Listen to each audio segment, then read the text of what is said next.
There's a lot of people in this valley that I really look up to and I've learned a lot from. I'm going to start a little series that takes you with me and hopefully learn some of that too. So this morning we're going to meet with my dad at his business downtown, Stonewaters, and have a bit of a bullshit. Morning, bud.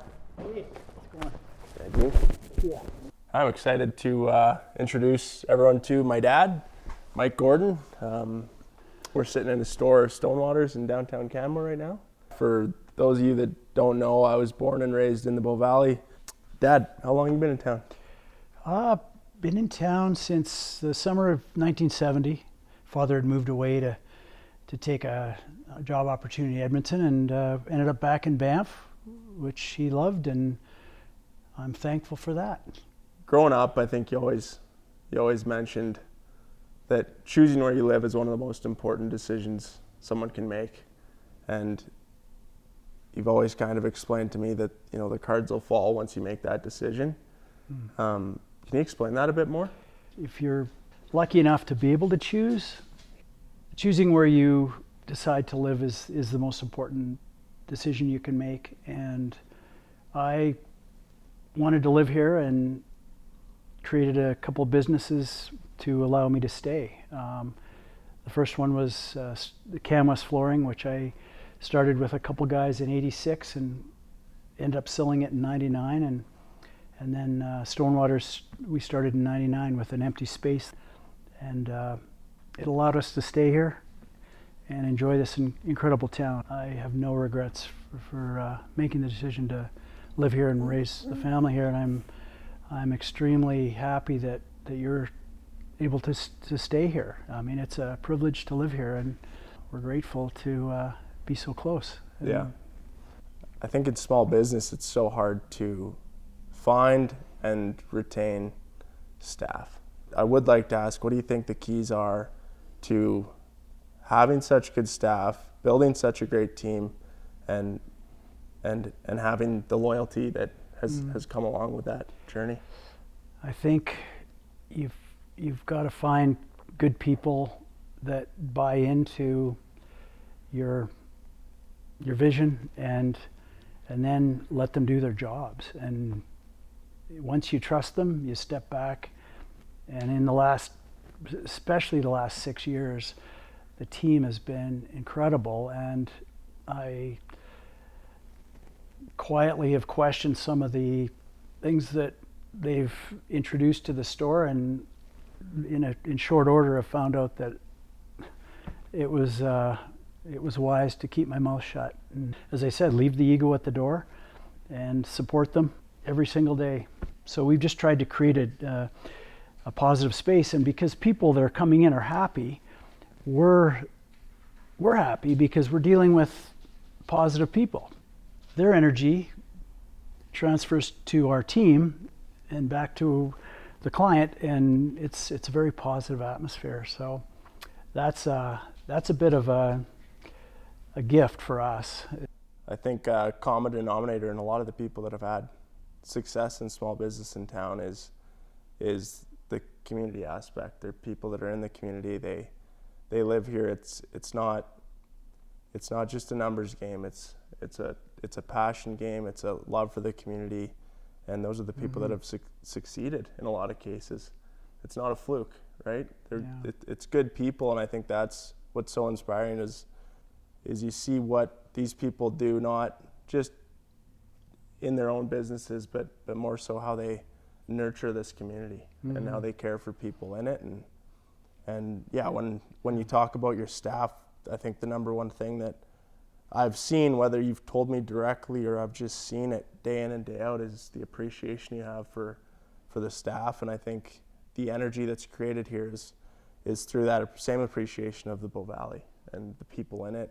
Obviously, the natural landscape draws people in, but it's really the people that shape the community. Being a small business owner, early on you have no control over your schedule. You're working way more hours than you should, but if you do have the good fortune of finding success in whatever business you choose to operate here, one of the rewards is gaining the freedom to then not miss a single kids hockey practice, not miss a basketball game. That is such a gift, such a privilege and playing hockey with a bunch of like-minded guys at Bad Boys. And you used to come as a little guy and watch, and now you're playing with the Bad Boys, Yep. which is my biggest pride which and is joy. awesome. Yeah. I think it's safe to say it's not easy, especially at the start, but is it ever worth it, right?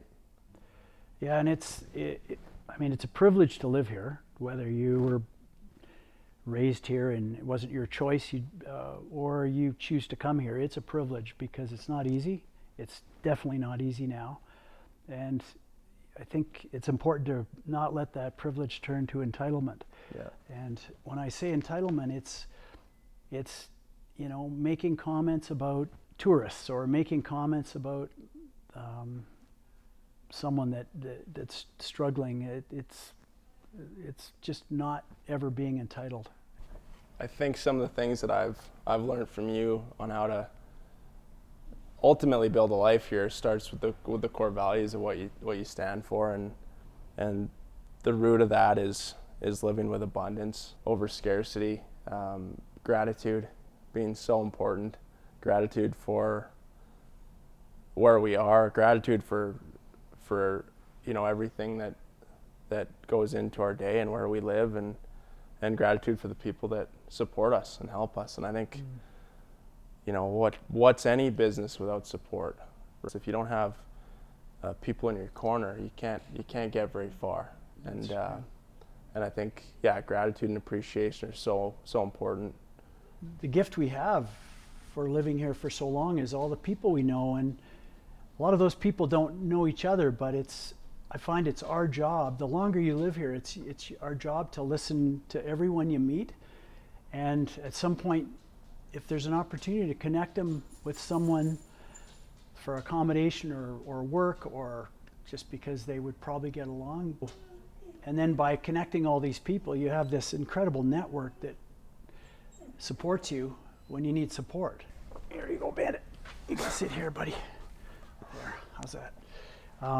Those were tough times, really tough times. Like, we had a hard time paying bills and keeping our pets happy and keeping staff, and but we came out of that, and the good times are here. Yeah. You got to lean on the community when you're going through adversity, right? Yeah. I think a little bit of a bonus here, and it's kind of an unexpected thing, is we've got a number of our key staff that are major suppliers for our business. Yeah. So Florencia, as you know, fashion designer, photographer, previous business owner, she's got her own clothing line here, Black and Liberty, which is amazing. It's an amazing, and so her support for Stonewaters is deep on its own, but because of Black and Liberty, we feel so proud to offer things that our general manager, and it's a major part of our business. Yeah. We've got I think 5 or 6 of our key people that have products in the store. Yeah. So the whole team supports making sure all those products look good, because they're not only supporting Stonewaters, they're supporting a colleague, themselves and their friends. Yeah. So it's just fun to show our clientele that the person that's serving them is also the person that created these products. That was just by luck, and Flo led the charge with that, and other people got confidence in their own talents, and there's like I say, probably 5 or 6 suppliers of the product that work for us. So well, it starts with you too. I mean, you show them what entrepreneurship looks like. They come into their own, and you give them the confidence to do that, and then give them a template on how they can go about it. And how cool is that? Yeah, no, I honestly pinch myself and feel grateful every day. Jonas taught me from a young age to just not let people take up my headspace. And I know that's been used before, but I don't think he'd heard of it when he came up with it, because someone cut me off once and he's like, that was 10 minutes ago, that was half an hour ago, that was an hour ago, why are you still mad? Good point. And I think most parents can say that their kids have taught them more than they ever thought they could teach their kids. And that comes from a really young age, even sometimes before they can talk. And it took Jonas a few years to talk, but his brother answered all his questions, but he made up for it since he learned how to talk. So he's been a great example for Susan and I, as both boys have been. So thanks, bud. I think it's often for parents to be super proud of their kids, but when I look back, I'm actually super proud of you. Growing up in a valley like this, I think you assume it was all given. Like, the prices were cheaper back then, the opportunities were everywhere back then. I don't think that's true. I think it's always a grind, and you've been able to, take what was given to you, and for the most part of growing up was in Banff, but I don't know, I'm just so proud of you and what you've been able to provide, and the kind of father you've been, the kind of husband you've been to Mom. Like, it's you look back and it's like, when someone has that, you think it was a given, but I know it wasn't. And you've earned all that, and yeah, I just couldn't be more grateful to have you and Mom as role models and best friends and parents at the end of the day. So thanks for everything you've done to create a life for me and Jared that I can't imagine could be any better. Well, thank you. That means a lot.